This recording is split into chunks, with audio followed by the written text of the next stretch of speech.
Are you tired of not cashing in DFS? In order to win money in DFS, you need to be able to find the best play per dollar. Here at the Bayou Bengal Fantasy Network, we're here to help you find the best bang for your buck type of players.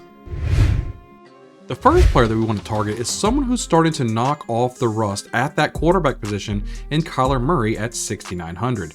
The Rams are giving up the 16th most DK points to opposing quarterbacks.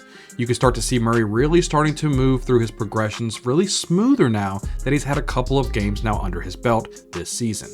Murray should see some nice opportunities on offense against this Rams defensive secondary. So Murray tried a few deep shots down the field last week, which I really do like to see, but he's also had a nice connection with tight end Trey McBride, which does bode well for him. So if you'd like to pay down at the quarterback position, Kyler Murray would be a good option. The next player we want to target here is wide receiver, who has really become absolutely electric for fantasy football, in Tank Dell at 6,900. The Jaguars are giving up the 15th most DK points to opposing wide receivers. The targets this guy's receiving over the last 3 weeks have been absolutely great. At least 10 targets in those games, which means CJ Stroud's really starting to look Dell's way early and often.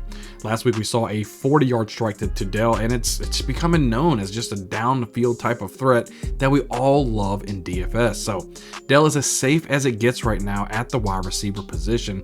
Get this guy in your lineup. Now we move on to somebody who's been one of the most consistent tight ends in football, and someone I keep recommending to you guys in Dalton Kincaid at 5,300. The Eagles are giving up the 7th most DK points to opposing tight ends.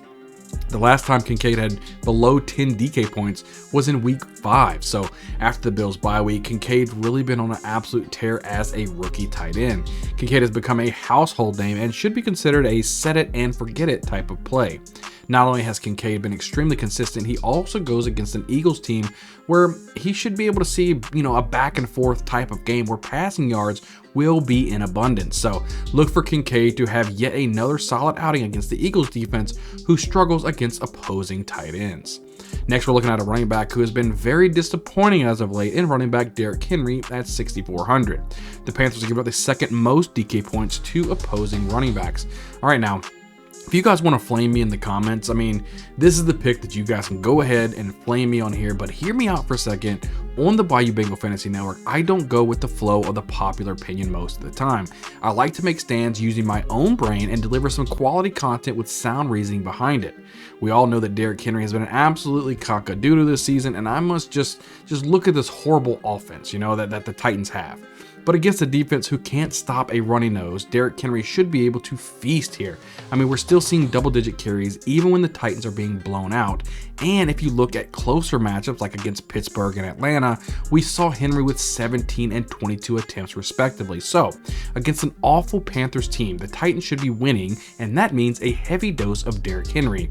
So flame me if you want, but when Henry goes for 100 yards and a touchdown, I want all of you snotty-nosed kids to come back here and say that you're sorry to me.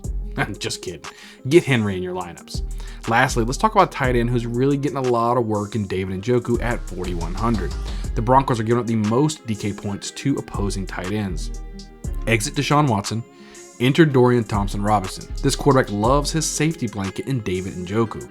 Last week we saw a whopping 15 targets headed into Njoku's way, and even though Njoku only came down with 7 of those, I love seeing that opportunity.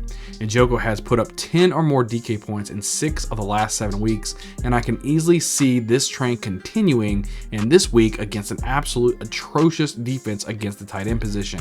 Njoku needs to be started in all leagues.